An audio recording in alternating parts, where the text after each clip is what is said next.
Assalamualaikum warahmatullahi wabarakatuh. Gimana kabarnya semua? Semoga semuanya dalam keadaan sehat. Perkenalkan, nama saya Fajrin. Pada proyek PLTU Palu 3 2x50 MW, saya memiliki peran sebagai HSE Inspektor, yang mana memiliki tugas utama untuk melakukan inspeksi atau pengecekan, baik terhadap peralatan kerja maupun terhadap peralatan keselamatan. Pada video sebelumnya, saya telah memberikan tips bagaimana caranya melakukan inspeksi terhadap peralatan keselamatan, khususnya terhadap APAR atau alat pemadam api ringan, baik yang berjenis dry powder maupun yang berjenis CO2. Pada kesempatan kali ini, saya akan memberikan tips bagaimana caranya melakukan inspeksi terhadap alat kerja atau hand tools. Salah satu penyebab terjadinya kecelakaan kerja di area konstruksi adalah metode penggunaan hand tools yang kurang tepat atau menggunakan hand tools yang dalam kondisi kurang baik, terutama apabila menggunakan hand tools yang berkaitan dengan listrik. Oleh sebab itu, patut kita lakukan pengecekan atau inspeksi secara berkala terhadap hand tools ini guna mencegah atau mengurangi resiko terjadinya kecelakaan kerja yang berkaitan dengan penggunaan hand tools. Mau tahu gimana cara pengecekannya? Yuk, langsung aja kita cek.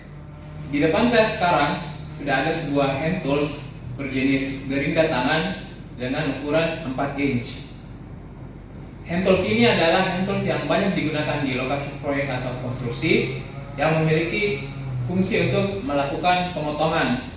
Tetapi alat ini juga dapat digunakan untuk melakukan fungsi lain, misal seperti melakukan penghalusan, tergantung dari jenis mata gerinda yang digunakan. Untuk pengecekannya sendiri, yang pertama yang harus kita cek adalah kondisi dari stekernya. Kita harus mengecek bahwa stekernya dalam kondisi baik, tidak ada pecahan ataupun misal seperti lelehan akibat dari panas yang berlebihan ketika alat ini dihubungkan ke sumber listrik. Yang kedua yang harus kita cek adalah kondisi dari kabelnya.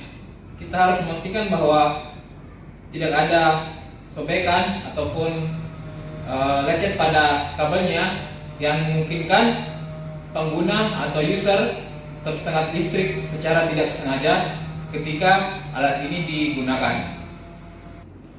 Yang ketiga yang harus kita cek adalah kondisi dari cover atau guard pada mesin gerinda ini.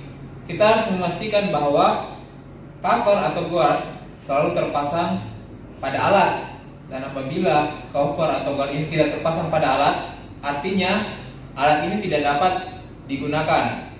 Kenapa? Karena guard atau cover ini memiliki peran yang sangat penting.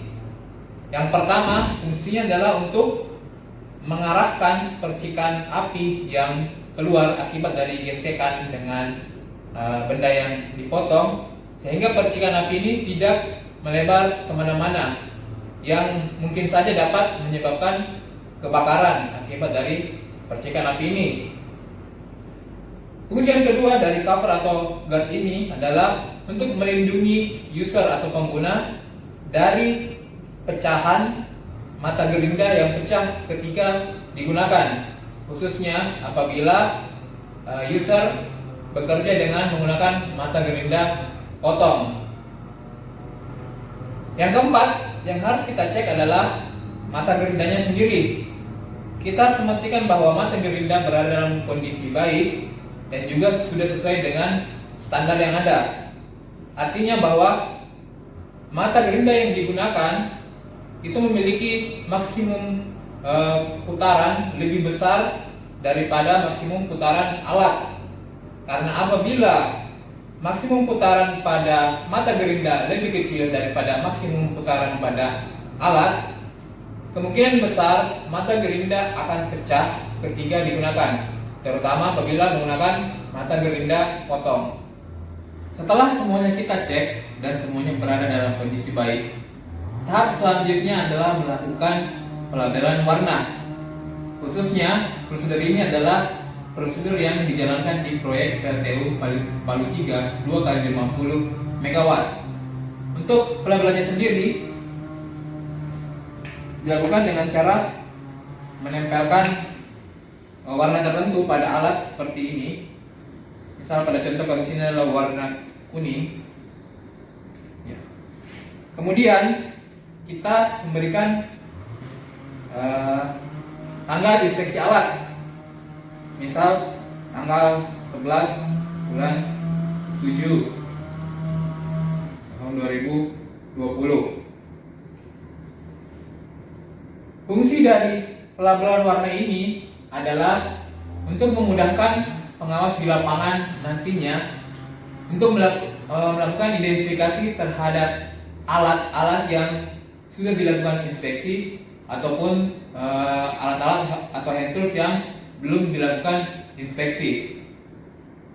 Ya, demikian video dari saya kali ini tentang bagaimana cara melakukan inspeksi hand tools, khususnya pada hand tools berjenis gardu tangan. Semoga dapat bermanfaat untuk kita semua. Wassalam.